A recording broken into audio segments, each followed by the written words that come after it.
हाय, welcome back. आज हम start कर रहे हैं आर अगोर की बुक से एक नया subject, design of steel structures. R Agor की बुक काफी ज्यादा इंपॉर्टेंट है ऑब्जेक्टिव टाइप एग्जाम्स के लिए। काफी सारे क्वेश्चंस हैं जो इस बुक से पूछे जाते हैं। प्लस स्टील स्ट्रक्चर जो सब्जेक्ट है वो भी अपने आप में काफी इंपॉर्टेंट है। वेटेज काफी ज्यादा रहता है। दूसरा, इजी भी होते हैं क्वेश्चंस, क्योंकि या तो क्वेश्चंस होंगे वो मोस्टली कोडेड बेस्ड होते हैं जिसमें आपको डायरेक्टली वैल्यू याद रखनी है और क्वेश्चन कर सकते हो आप। दूसरा, थोड़ा बहुत कनेक्शंस वाले टॉपिक से थोड़े बहुत न्यूमेरिकल्स भी पूछे जाते हैं, बट वो भी काफी आसान होते हैं। और अगर आपने सिलेक्शन करवाना है तो स्टील स्ट्रक्चर पे आपकी अच्छी कमांड होना काफी जरूरी है। तो स्टार्ट करते हैं। क्वेश्चन फर्स्ट है कि थिकनेस जो होती है स्ट्रक्चरल मेंबर की, वो अगर स्मॉल है compare to its length and width, length और विड्थ ज्यादा है कंपेयरिंग टू थिकनेस, इस टाइप के स्ट्रक्चर को क्या बोलेंगे? तो इस टाइप के स्ट्रक्चर को हम बोलेंगे टू डायमेंशनल, क्योंकि थर्ड डायमेंशनल है वो काफी छोटी है comparing to other two dimensional. तो यहाँ पे आंसर हो जाएगा option B, two dimensional. Next question है सेकंड कि स्टील के एडवांटेजेस क्या क्या।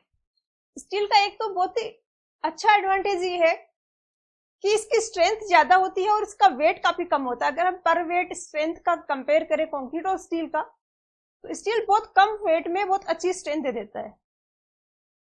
और दूसरा कि अगर मेंटेन अच्छे से किया जाए, थोड़ा सा कोरोजन वगैरह का इश्यू रहता है, लेकिन अगर अच्छे से आप मेंटेन कर रहे हो तो सर्विस लाइफ काफी अच्छी होती है, ज्यादा होती है स्टील स्ट्रक्चर्स की। इसके अलावा गैस और वाटर टाइटनेस भी होती है इनमें, तो गैस और वाटर स्टोरेज करने के लिए हम स्टील के स्ट्रक्चर का यूज कर सकते हैं। एक बहुत ही इंपॉर्टेंट डिसएडवांटेज है, इसके बारे में भी काफी सारा पूछा जाता है क्वेश्चंस, कि स्टील का डिसएडवांटेज ये है कि फायर रेजिस्टेंस काफी कम है उसका। तो उसके लिए हमें स्पेशली अलग से कुछ मेजरमेंट्स लेने पड़ेंगे ताकि वो फायर में सेफ रहे। तो इसलिए वो एक मेजर डिसएडवांटेज है, और ये मेन एडवांटेजेस हैं। तो यहाँ पे आंसर हो जाएगा ऑप्शन डी। नेक्स्ट है क्वेश्चन थर्ड कि आईएसआई इंडियन स्टैंडर्ड जो कोड है अपने बुक है स्टील की, उसके अकॉर्डिंग बीम सेक्शंस हैं उनको कितने पार्ट्स में डिवाइड किया गया है। तो बीम सेक्शंस जो है वो आई वाले सेक्शंस को बीम सेक्शन बोला है, और वो यहाँ पे है 5 है।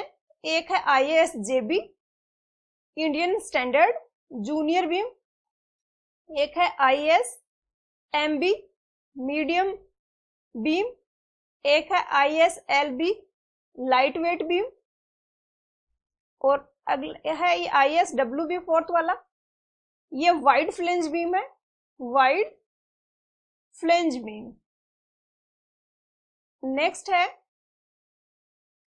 ISHB, ये हैवी सेक्शंस में माना जाता है, और ये है Indian standard heavy weight beam. तो ये 5 सेक्शंस हैं बीम के, जिनका जो क्रॉस सेक्शन होता है वो आई सेक्शन होता है, और ये बीम सेक्शंस यहाँ पे गिवन है। तो यहाँ पे आंसर हो जाएगा, वो हो जाएगा ऑप्शन डी। नेक्स्ट है क्वेश्चन 4। क्वेश्चन 4 में पूछा है कि स्टील की बीम को अगर हम डिजाइन करते हैं, डेजिग्नेट करते हैं सेक्शंस को, तो कैसे करते हैं। जो अभी हमने सेक्शंस पढ़े 5 टाइप के बीम सेक्शंस, इसके अलावा चैनल एंगल सेक्शंस वगैरह भी होते हैं। तो इन सब के लिए एक हैंडबुक गिवन है, जिसमें गिवन है कि कौन कौन सी डायमेंशंस के स्टैंडर्ड सेक्शन हैं जो कि अवेलेबल होते हैं, और उनकी क्या प्रॉपर्टीज है, क्या उनकी डायमेंशंस वगैरह हैं, वो सारा उस बुक में गिवन है। यहाँ पूछ रहा है बीम का कि बीम को किस हिसाब से डेजिग्नेट करेंगे। तो जैसे कि हम एक एग्जांपल लेते हैं, जैसे कि आपने देखा कोड में एक जो हैंडबुक है उसमें एक बीम सेक्शन आपको गिवन है इस तरीके से, at the rate of 7.5 kg पर मीटर। तो ISJB Indian standard junior beam 150 है इसकी डेप्थ, और यह है इसका वेट पर मीटर। पर मीटर लेंथ के लिए इसका जो वेट होगा वो 7.1 kg होगा। तो ऐसे ही डिफरेंट डिफरेंट सेक्शंस के लिए गिवन होता है। तो यहाँ पे जो न्यूमेरिकल वैल्यू गिवन होती है ये होती है इसकी डेप्थ, और उसके आगे गिवन होता है इसका वेट। तो यहाँ पे आंसर हो जाएगा वो ऑप्शन बी हो जाएगा, क्योंकि पहले है वो डेप्थ है और उसके बाद में यहाँ पे वेट गिवन है। नेक्स्ट है क्वेश्चन 5। यहाँ पे पूछा है कि जो रोल्ड स्टील बीम्स होते हैं, एक तो रोल्ड सेक्शंस क्या होते हैं आपको इसका पता होना चाहिए। क्या होता है कि कुछ रोलिंग मिल्स होती हैं जहाँ पे इन सेक्शंस को प्रिपेयर किया जाता है, मैन्युफैक्चर किया जाता है। और रोलिंग मतलब वही प्रोसेस है जो कि हम रोटी बनाने में यूज करते हैं कि आप प्रेस करोगे, दो किसी भी मटेरियल को लेके दो सरफेसेस के बीच में अगर प्रेस करोगे तो वो थिन हो जाएगा, पतला हो जाएगा और एक्सपांड हो जाएगा, उसमें एक्सपांशन हो जाएगा। तो यही प्रोसेस होता है वहां पे। कुछ कुछ ऐसी मिल्स होती हैं, रोलिंग मिल्स, जिनमें कि हम हॉट मटेरियल को यूज करते हैं, किसी में कोल्ड मटेरियल को करते हैं, बट प्रोसीजर सेम होता है कि दो रोल्स के बीच में लेके हम उसको प्रेस करते हैं और इस टाइप से सेक्शंस मैन्युफैक्चर करते हैं। तो यहाँ पे पूछा है कि रोल्ड स्टील बीम्स को हम किस किस के लिए यूज करते हैं। तो मेनली तो उसका हम बेंडिंग स्ट्रेसेस के लिए एज ए बीम ही यूज करते हैं, लेकिन आपने देखा होगा कि जो कॉलम के क्वेश्चंस होते हैं उसमें भी हम काफी बार जो आई सेक्शन यूज करते हैं, या तो आई सेक्शन यूज करते हैं या फिर बिल्टअप सेक्शंस यूज करते हैं। तो कॉलम को रेजिस्ट करने के लिए भी, कंप्रेसिव स्ट्रेसेस के लिए भी हम उसको यूज कर लेते हैं, कॉलम्स एज ए कॉलम, और उसको हम independent section as a tensile stress resist करने के लिए भी यूज कर लेते हैं। तो यहाँ पे आंसर हो जाएगा option D, all of the above.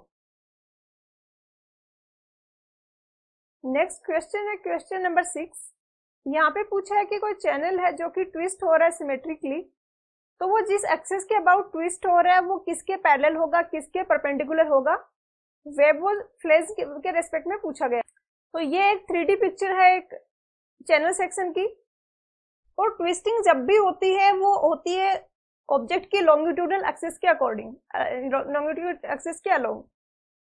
तो यहाँ पे जो चैनल सेक्शन है इसकी एक्सिस मैंने लेंथ के अलोंग एक एक्सिस यहाँ पे मार्क की है।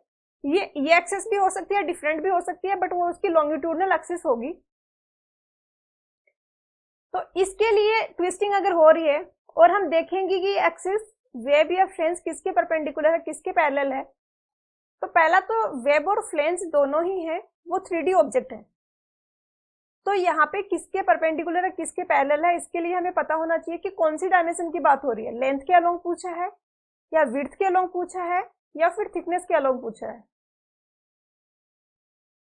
बट अगर हम यहाँ पे इसकी थिकनेस को इग्नोर करें कि थिकनेस है इनकी वो काफी कम है comparing to its length and width, तो फिर हमें एक प्लेन मिल सकता है, और उस प्लेन के रेस्पेक्ट में हम बता सकते हैं कि ये पैरेलल होंगे या फिर परपेंडिकुलर होंगे। अगर हम वेब का वो प्लेन मार्क करें थिकनेस को इग्नोर करते हुए, तो मैंने जो ब्लू लाइन से मार्क किया हुआ है वो वाला प्लेन होगा।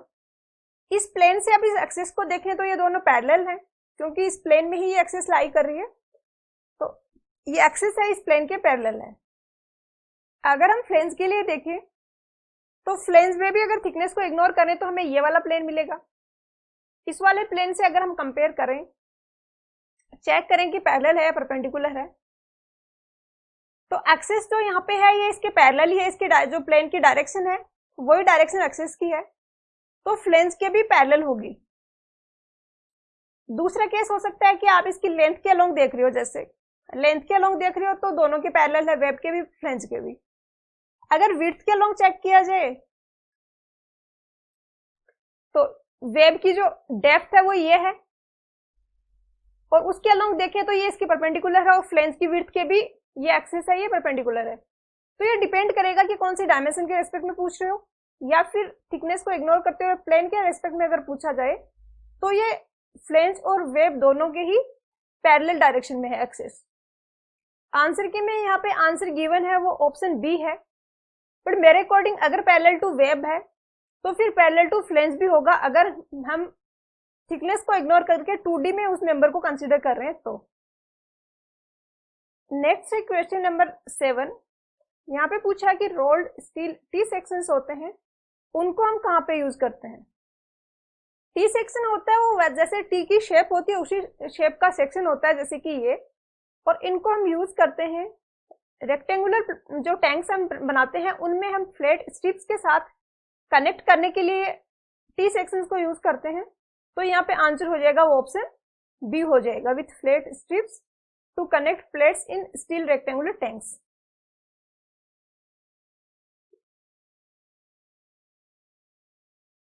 नेक्स्ट क्वेश्चन है 8th क्वेश्चन। यहाँ पे पूछा है कि रोल्ड स्टील एंगल सेक्शंस होते हैं वो कौन कौन से टाइप से हम क्लासिफाई करते हैं, कौन कौन से टाइप के एंगल सेक्शंस होते हैं। तो इन तीनों टाइप के एंगल सेक्शन होते हैं। हम एक डायग्राम देखते हैं। फर्स्ट वाला जो डायग्राम है ये एग्जांपल है इक्वल सेक्शन का। इक्वल एंगल सेक्शन मतलब दोनों इसकी जो लेग्स होंगी ये वाली और ये वाली लेग्स दोनों हैं, इनकी लेंथ होगी वो सेम होगी, तो हम उसको बोलेंगे इक्वल एंगल सेक्शन। यह है अनइक्वल एंगल सेक्शन का एग्जांपल, जिसमें कि आप देख रहे हो दोनों लेग हैं वो इक्वल नहीं है। L1 यहाँ पे ग्रेटर है L2 से। और ये होता है बल्ब एंगल। बल्ब एंगल में हम पर्पसफुली राउंड कर देते हैं इसको। इस तरीके से भी राउंड किया जा सकता है या इस तरीके से भी काफी बार इसको राउंड कर दिया जाता है। एक साइड को भी राउंड कर सकते हो आप, दोनों जो लेग्स है एंगल की दोनों को भी राउंड कर सकते हो। इस टाइप के एंगल सेक्शन को बोला जाता है बल्ब एंगल। तो तीनों ही टाइप है ये एंगल सेक्शन के। तो यहाँ पे आंसर हो जाएगा वो ऑप्शन डी हो जाएगा, all of the above. Next है क्वेश्चन 9th कि बल्ब एंगल्स हैं उनको हम कहाँ यूज करते हैं। तो ये क्वेश्चन काफी सारे एग्जाम्स में पूछा हुआ है, काफी ज्यादा रिपीट होता है, तो काफी इंपॉर्टेंट है।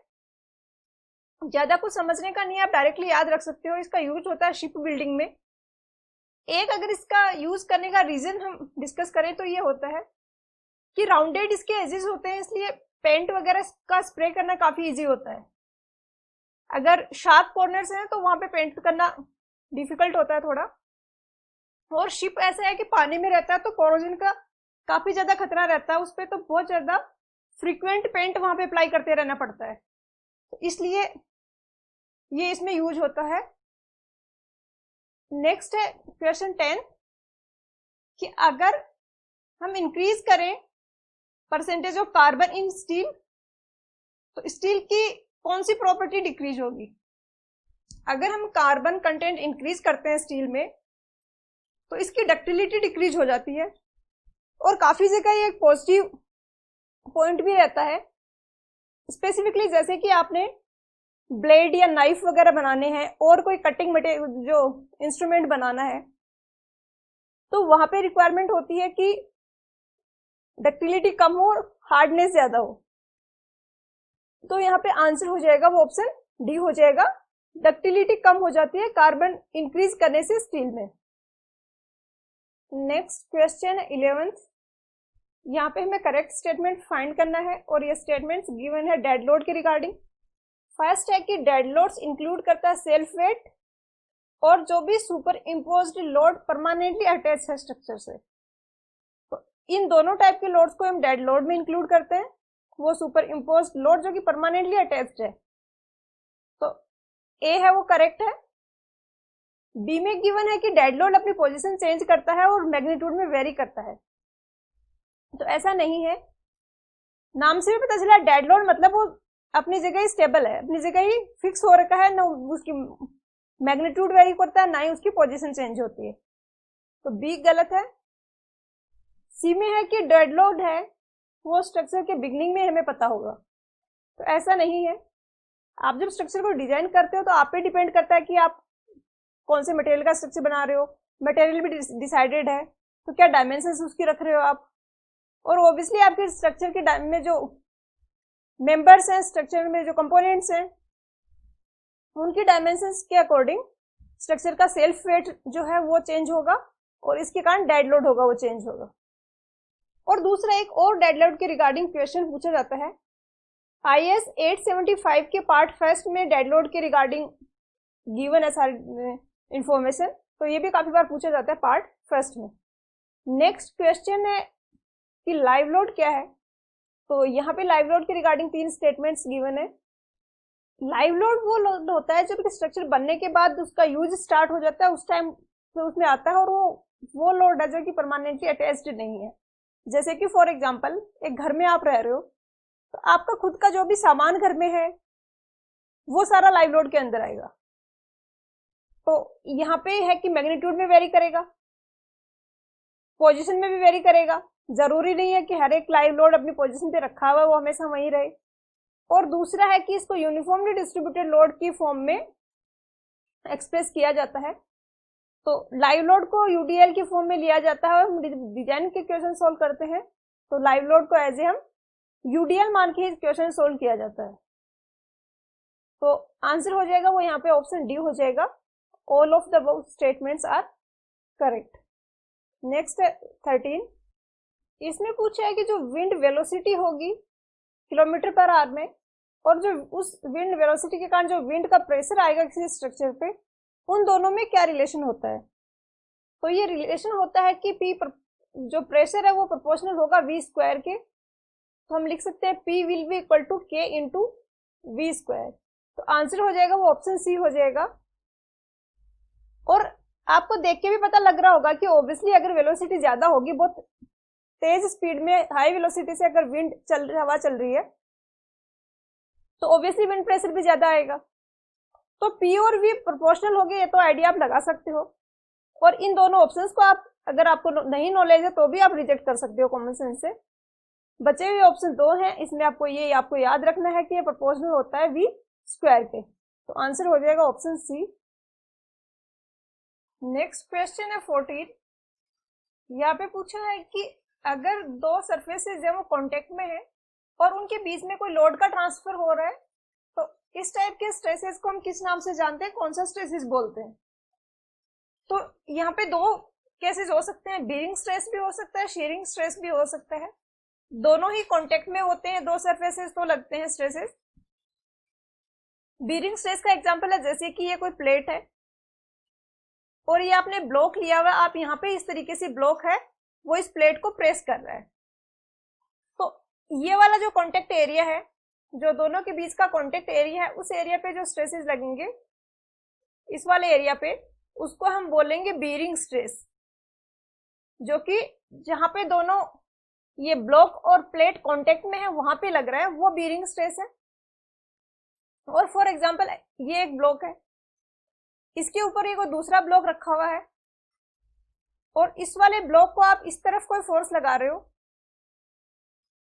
और उस केस में जो स्ट्रेसेस डेवलप होंगे वो शियर स्ट्रेसेस होंगे। यहाँ पे स्ट्रेस कैसे डेवलप होगा कि आप इस डायरेक्शन में कोई फोर्स लगा रहे हो इस पे सरफेस के अलोंग, तो ये मूव करना चाहेगा, बट नीचे वाला ब्लॉक रेस्ट पे है तो ये इसको रोकना चाहेगा। इन दोनों के बीच में फ्रिक्शन एक्ट करेगा, इस डायरेक्शन में फ्रिक्शन फोर्स लगेगा और उस फ्रिक्शन फोर्स के कारण जो स्ट्रेसेस आएंगे उनको हम बोलते हैं शियर स्ट्रेसेस।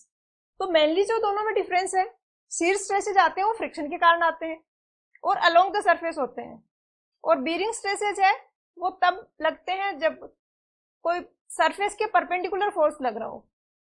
तो यहाँ पे क्लियर नहीं किया गया है क्वेश्चन में कि बीरिंग होगा कि शीयरिंग होगा, तो यहाँ पे आंसर गिवन है वो ऑप्शन सी है। तो आपके एग्जाम में के पॉइंट ऑफ व्यू से अगर हम देखें तो ऐसे 5 ऑप्शन वाला क्वेश्चन तो एग्जाम में होगा नहीं, 4 ऑप्शन वाला होगा। अगर बीरिंग स्ट्रेसेस है यहाँ पे गिवन होता तो वो ज्यादा एक्यूरेट होता, बट बीरिंग स्ट्रेसेस नहीं गिवन है तो फिर आप शीयरिंग स्ट्रेसेस को करेक्ट आंसर करोगे। तो यहाँ पे आंसर हो जाएगा ऑप्शन सी। और अगर ये क्वेश्चन एग्जाम में आता है तो ये लास्ट वाला ऑप्शन नहीं आएगा। नेक्स्ट है क्वेश्चन 15। यहाँ पे पूछा है कि कोई स्ट्रक्चरल मेंबर है, उसको हम कौन सा स्ट्रेस है परमिसिबल स्ट्रेस है, कौन सा स्ट्रेस है जब हम उसके अलाउड है कि हम उस पर इतना स्ट्रेसेस लगा सकते हैं। तो ये होता है वर्किंग स्ट्रेस। तो यहाँ पे आंसर हो जाएगा option B, working stress permissible stresses है किसी भी स्ट्रक्चरल मेंबर के लिए। तो आज के लेक्चर वीडियो में इतना ही, मिलते हैं नेक्स्ट वीडियो में। All the best.